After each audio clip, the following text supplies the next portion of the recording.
एक बार एक बालक गुरुकुल से पढ़ के आया और पढ़ के आकर उसने पिताजी से कहा, पिताजी मैं सब सिखाया,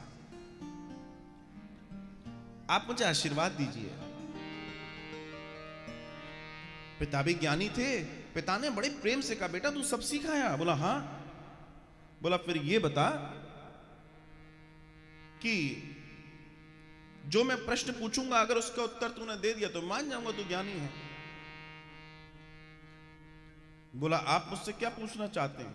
बोला बस मैं जो पूछूंगा उसके बाद मैं जान जाऊंगा तूने पढ़ लिया, तू पढ़ा लिखा हो गया। बोला पिताजी पूछिए। बोला मुझे ये बता, पाप के बाप का नाम क्या है? पाप के बाप का नाम क्या है? उसने सारे वेद पुराण उपनिषद सब दिमाग में दौड़ा लिए, लेकिन कहीं इस प्रश्न का उत्तर नहीं मिला। पिताजी के सामने निरुत्तर खड़ा है। पिताजी ने कहा, जब तक इस घर में प्रवेश नहीं करेगा, जब तक तू इस प्रश्न का उत्तर न ढूंढ लेगा, एक पोटली में कुछ अशर्फियां दी, बोला जा यहां से निकल जा। बड़ा परेशान, दुनिया भर में घूम रहा है, गांव गांव भटक रहा है कि पाप के बाप का नाम क्या है। साहब कोई बता ही नहीं पा रहा। आश्चर्य में कि बताओ कितना जटिल प्रश्न पिताजी ने पूछ लिया। चलता रहा, जो धन भगवान की कृपा से पिताजी ने दिया था वो धीमे धीमे समाप्त हो गया। अब बिना धन के जीवन कैसे? एक आध दो अशर्फी बची, वो अब घबराने लगा, ये भी खत्म हो गई तो मैं तो भीख मांगने लगूंगा, मेरी तो स्थिति बिगड़ जाएगी।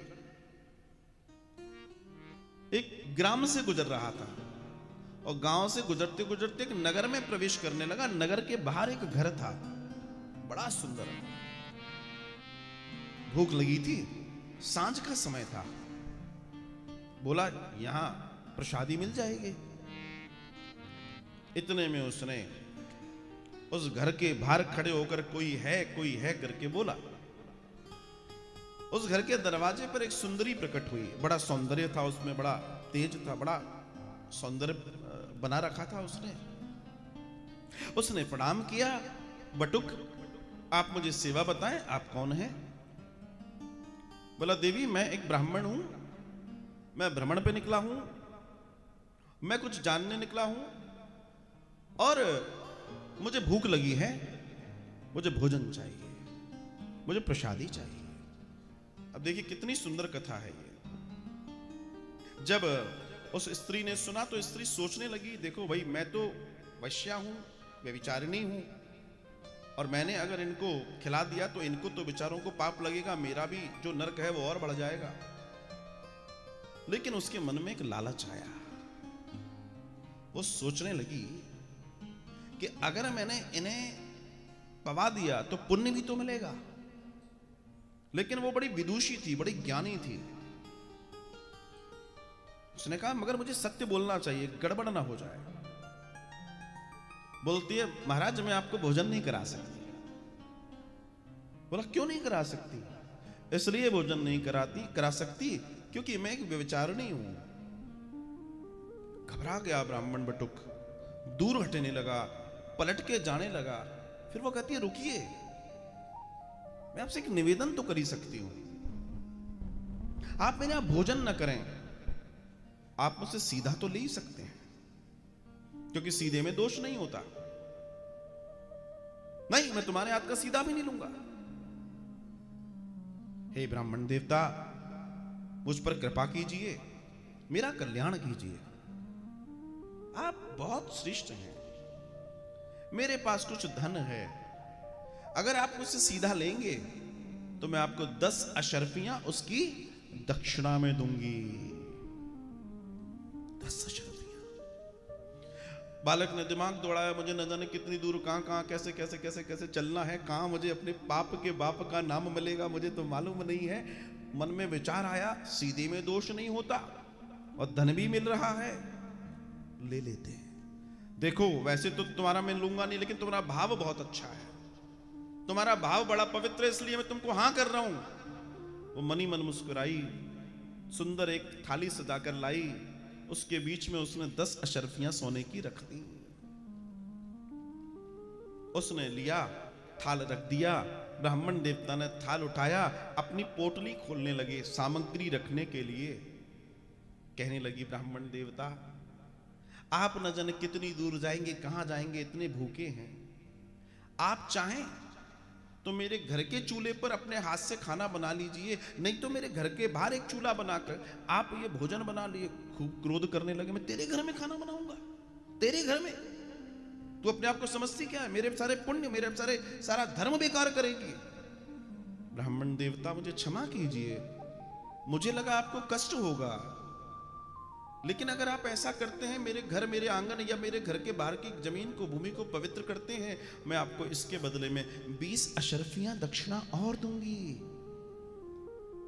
अच्छा, तुम्हारे भाव को मैं कद्र करता हूं, तुम्हारा भाव पवित्र है।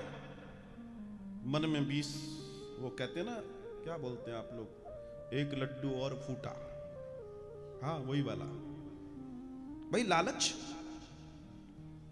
बाहर भूमि पर चूल्हा बनाया, बढ़िया भोजन पकाया, आनंद हो गया। अब थाली वाली लग गई, ठाकुर जी को भोग लगा रहे हैं, अपनी पोटली में से भगवान का ध्यान कर रहे हैं। हे ईश्वर, तेरी कृपा से जीवन मिला और ये भोजन तू ही मुझे दे रहा है, जिससे मेरा ये शरीर, मेरा जीवन, मेरी दुनिया चल रही है, तुझे धन्यवाद है। धन्यवाद जैसे ही दिया और तोड़ने लगे, जैसे ही वो फिर आके खड़ी हो गई। ब्राह्मण देवता, मुझ पर एक कृपा कर दे, मैं बहुत पापी हूं, मेरा जीवन पूरा पापों में गया है। मैं चाहती हूं कि आप ये जो भोजन कर रहे हैं ना, ये मैं आपको अपने हाथ से करवा दूं। ओहो, इतना सुन के तो इतने आग बबूला के पूछो नहीं। चेहरा लाल, और तू पापिन, और तू ये, तू ये, तू ये, तू ये, तू ये, तू ये। श्राप ही नहीं दिया, बाकी सब हो गया महाराज। रोने लगी, भाग यहां से।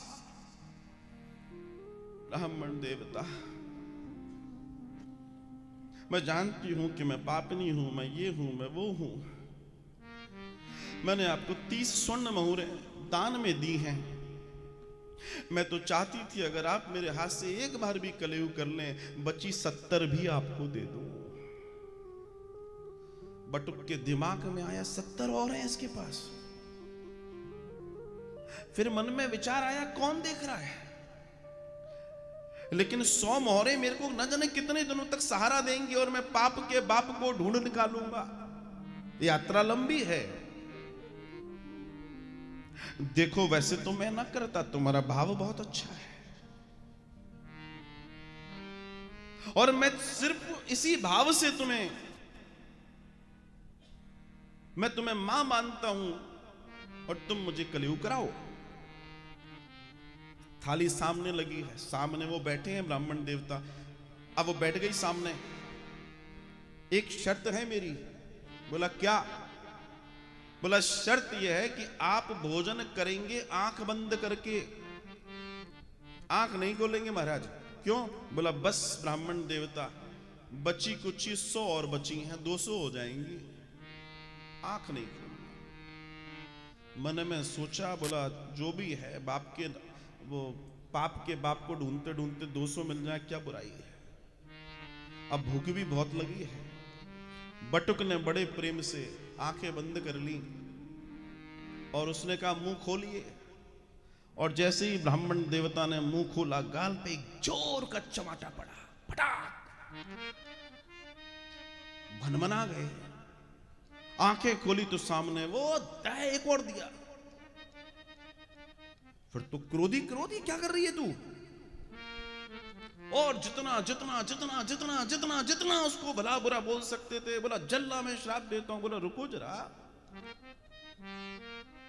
एक बात कहूं ब्राह्मण देवता, आपसे मैंने पूछा था कि कहां निकले हो, आपने कहा मैं पाप के बाप को ढूंढने निकला हूं, लेकिन कई महीने कई वर्ष होने को आ गए, किसी ने मुझे बताया नहीं।